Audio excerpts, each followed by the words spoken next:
Sidang pledoi atau pembelaan dengan terdakwa Thomas Trikasih Lembong alias Tom Lembong digelar di Pengadilan Tipikor Jakarta Pusat pada Rabu siang.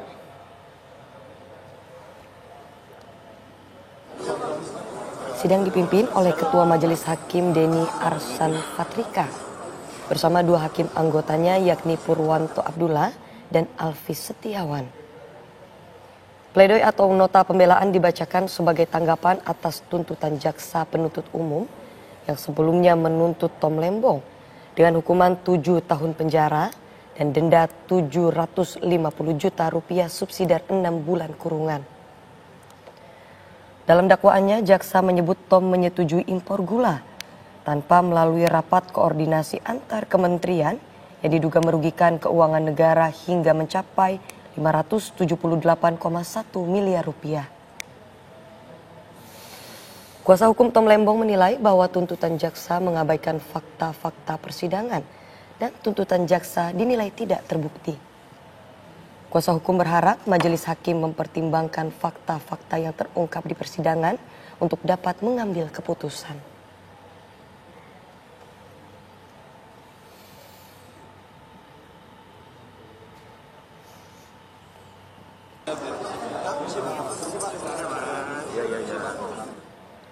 Thomas Trikasih Lembong menjalani sidang pledoi atas dugaan korupsi importasi gula saat masih menjabat sebagai Menteri Perdagangan.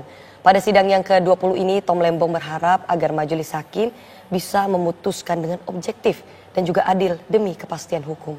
Sementara kuasa hukum Tom Lembong, Ari Yusuf Amir pun memberikan penjelasan bahwa ini merupakan keputusan besar yang harus diambil secara objektif.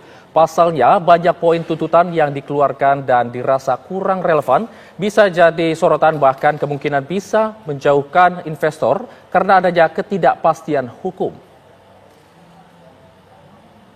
Belum selesai, kita tunggu sampai vonis ya, tapi menjelang vonis tentunya peran kami ya, terdakwa maupun penasihat hukum kami adalah menyampaikan pandangan-pandangan ya kan, dan pengamatan-pengamatan ya, fakta-fakta atau menggarisbawahi menekankan fakta-fakta yang kami anggap relevan ya. Dan kita lihat bagaimana penilaian majelis ya. Tapi ya saya pribadi sih merasa lega ya pada saat ini, karena setelah kurang lebih sudah 20 kali persidangan,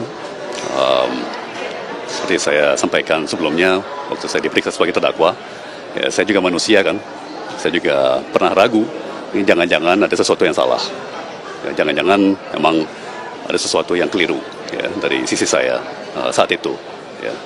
Tapi setelah 20 kali persidangan, ya saya lega bahwa kita tidak menemukan kesalahan, kekeliruan, ya kan, penyimpangan, pelanggaran. Ya. Maka dari itu tadi penasihat hukum saya meminta kepada majelis agar memutuskan seadil-adilnya. Putusan ini tidak hanya berdampak kepada Tom Lembong. Putusan ini berdampak kepada kita semua, rakyat Indonesia. Kalau saja orang seperti Tom Lembong dapat dihukum sedemikian rupa dalam perkara ini, apalagi semua rakyat yang tidak punya pendidikan, yang tidak punya kemampuan ekonomi, yang tidak punya koneksi, akan bagaimana hukum di negara ini. Itu pertama. Lalu yang kedua, ini kaitan dengan investor asing, investasi. Karena begitu diberikan putusan bersalah, maka investor akan berpikir tidak adanya kepastian hukum di negara ini. Bagaimana semua sudah ada izin, sudah melalui prosedur, dan tujuannya adalah untuk kebaikan, tapi malah dihukum. Ke depan para investor akan takut untuk investasi di Indonesia. Itu akibatnya.